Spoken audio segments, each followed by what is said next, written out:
सर्वप्रथम किसने बांधी थी राखी, किसको और क्यों? भाई बहन का ये पवित्र त्यौहार सावन मास में पूर्णिमा तिथि पर मनाया जाता है। धार्मिक कथाओं के अनुसार रक्षाबंधन को मनाने की शुरुआत माता लक्ष्मी ने की थी। सबसे पहले माता लक्ष्मी ने ही अपने भाई को राखी बांधी थी।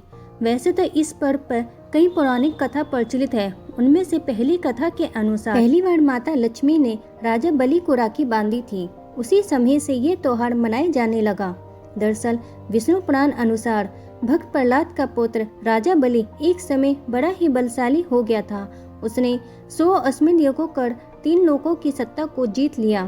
तब राजा बलि ने अश्वमेध यज्ञ करवाया था। तब भगवान विष्णु ने 52 अवतार लेकर राजा बलि से 3 पग धरती दान में मांग ली थी। राजा ने 3 पग धरती देने के लिए हाँ बोल दिया।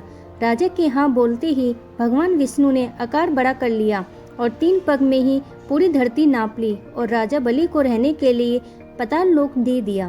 तब राजा बलि ने भगवान विष्णु से एक वरदान मांगा कि भगवान, मैं जब भी देखूं तो सिर्फ आपको ही देखूं, सोते जागते हर क्षण मैं आपकी ही देखना चाहता हूं। भगवान ने राजा बलि को ये वरदान दे दिया और राजा के साथ पाताल लोक में ही रहने लगे। भगवान विष्णु के राजा के साथ रहने की वजह से माता लक्ष्मी चिंतित हो गई और नारद जी को सारी बात बताई। तब नारद जी ने माता लक्ष्मी को भगवान विष्णु को वापस लाने का उपाय बताया। नारद जी ने माता लक्ष्मी से कहा कि आप राजा बलि को अपना भाई बना लीजिए और भगवान विष्णु को मांग लीजिए। नारद जी की बात सुनकर माता लक्ष्मी राजा बलि के पास भेष बदल के गई और उनके पास जाते ही रोने लगी।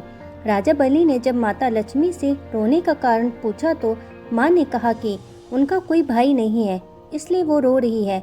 राजा ने माँ की बात सुनकर कहा कि आज से मैं आपका भाई हूँ। माता लक्ष्मी ने तब राजा बलि को राखी बांधी और उनसे भगवान विष्णु को मांग लिया। ऐसा माना जाता है कि तभी से भाई बहन का ये पावन पर्व मनाया जाता है।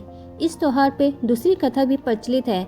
बात उस समय की है जब इंद्रप्रस्थ में शिशुपाल का वध करने के लिए भगवान कृष्ण ने सुदर्शन चक्र चलाया था। उस दौरान श्री कृष्ण की उंगली कट गई और काफी खून बहने लगा। उस समय द्रौपदी ने अपनी साड़ी का पल्लू फाड़ के भगवान की उंगली पर बांध दिया। शोक से उस दिन सावन मास का पूर्णिमा था। इस बात से भगवान इतने प्रसन्न हुए कि उन्होंने द्रौपदी को वचन दिया कि एक दिन जरूर वे साड़ी के एक एक धागे का मोल चुकाएंगे।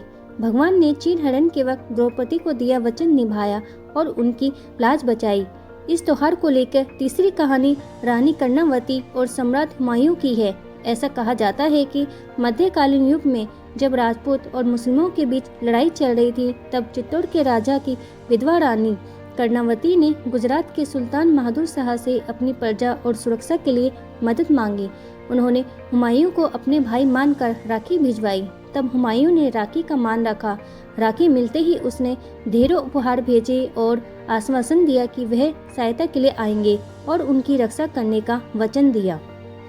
तो दोस्तों, कैसी लगी आपको आज की वीडियो पसंद आई है तो मेरे चैनल को लाइक करें, शेयर करें और सब्सक्राइब करें। वीडियो देखने के लिए आपका धन्यवाद।